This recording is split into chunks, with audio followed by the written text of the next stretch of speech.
Loss करना है और पता नहीं है कैसे करना है तो गूगल पे सर्च करते हैं। गूगल या सोशल मीडिया पे जैसे ही आप डालोगे हाउ टू लूज़ वेट, वहाँ पर ऑप्शन आ जाएंगे lose 10 KGs in a month, lose 5 KGs in a week, and you will feel like that's the best option, weight loss हो जाएगा and I am able to maintain it. But actually वहाँ से problem start होती हैं, क्योंकि जब आप एक फास्ट वेट लॉस में जाते हो तो आपकी बॉडी एक वेट यो-यो साइकिल में फँस जाती है। यो-यो साइकिल मतलब जब आप एक फास्ट वेट लॉस करोगे, मतलब 10 केजीज़ इन अ मंथ और 5 केजी इन अ वीक, तो वो बाउंस बैक होगा, क्योंकि it's not a sustainable weight loss. Weight loss is different from fat loss. Usually लोग कंफ्यूज करते हैं इन दोनों टर्म्स को। Weight loss can be of fat, you can lose fat, you can lose muscle, you can lose water and bone mass. Whereas in fat loss आपका major fat ही जाएगा body से with very little muscle and water. तो इसीलिए आपको हमेशा focus करना चाहिए on fat loss. And weight loss should not be done something bye starvation, because जितना ज़्यादा आप कम खाओगे और सूप्स पे रहोगे, सैलेड्स पे रहोगे, उतना ही जल्दी आप बाउंस बैक करोगे अपनी रेगुलर हैबिट्स पे एंड उस वजह से वेट भी वापस आएगा। तो वेट लॉस करने के लिए हमेशा try to focus on making sustainable habits and don't fall for very fast fat diets जैसे कि keto diet, intermittent fasting. Try to go for diets जो कि आप लॉन्ग टर्म आगे आने वाले 30-40 साल तक भी फॉलो कर सको। तो वेट लॉस कैसा होना चाहिए ताकि वो सस्टेनेबल हो? आपने half a KG per week lose करना है, उससे ज़्यादा नहीं। एंड एक्चुअली वेट लॉस आपका मेन फोकस होना भी नहीं चाहिए वैसे।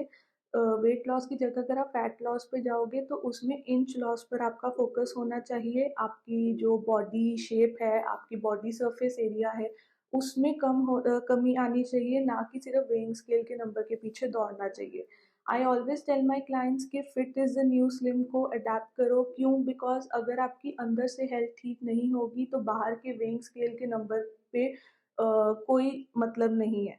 तो वेट लॉस करने के लिए make sure first of all you are not in a very large calorie deficit. सिर्फ थोड़ा-सा कम खाना है, बहुत ज़्यादा कम नहीं कि आप मील स्किप कर रहे हो या आप रात को सिर्फ सैलेड्स ले रहे हो, सुबह सिर्फ आपने कुछ बॉइल्ड फूड्स ले लिए। ऐसा बिल्कुल नहीं करना, proper meals low. Secondly, protein is a very very important macronutrient in weight loss. जितना ज़्यादा आप प्रोटीन अपनी डाइट में अच्छा रखोगे, उतना ही आपका मेटाबॉलिज्म इंक्रीज होगा, मसल मास बढ़ेगा और आपका जो फैट लॉस है वो बढ़ेगा। Make sure to have at least 1 to 1.2 grams per kg body weight of protein on daily basis. And third is focus on your veggies, on the fiber. Fiber sources can be through dals, it can be through fruits, it can be through vegetables. And make sure कि जो आपकी meals हैं उसमें जो आपकी plate है, half plate आपकी vegetables से होनी चाहिए, 1/4 में आपके कार्बोहाइड्रेट सोर्सेज होने चाहिए like roti and rice, in 1/4 plate में आपका कोई प्रोटीन सोर्स होना चाहिए जैसे कि कर्ड, एग्स, चिकन, कुछ भी ऐसा। एंड आपको वेट लॉस करने के लिए कार्ब्स नहीं छोड़ने हैं। Carbs are very important for you.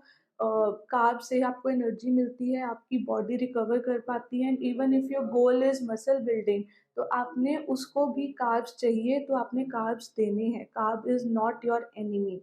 And also there is no need to go for any detox drinks or detox juices and teas, because उनसे आपका weight loss नहीं होने वाला। Green tea is not going to do some magic on your body. अगर weight loss करना है उनको आप एज अ पार्ट बना सकते हो अपने डाइट का, बट ये नहीं कि आपने पूरे दिन में कभी जीरा वाटर ले रहे हो, कभी कोई डिटॉक्स वाटर ले रहे हो एंड उसके बाद आप बाहर में कुछ भी खा रहे हो जस्ट टू न्यूट्रल इट। तो जब आपकी डाइट ऐसी होगी जो कि फ्लेक्सिबल हो, फिर चाहे आप बाहर का खाओ, चाहे आप घर का खाओ, आपके वेट लॉस होगा और आप उस वेट लॉस को मेंटेन कर सकोगे। For personalised meal plans and consultation, you can contact me through healthfinder.in.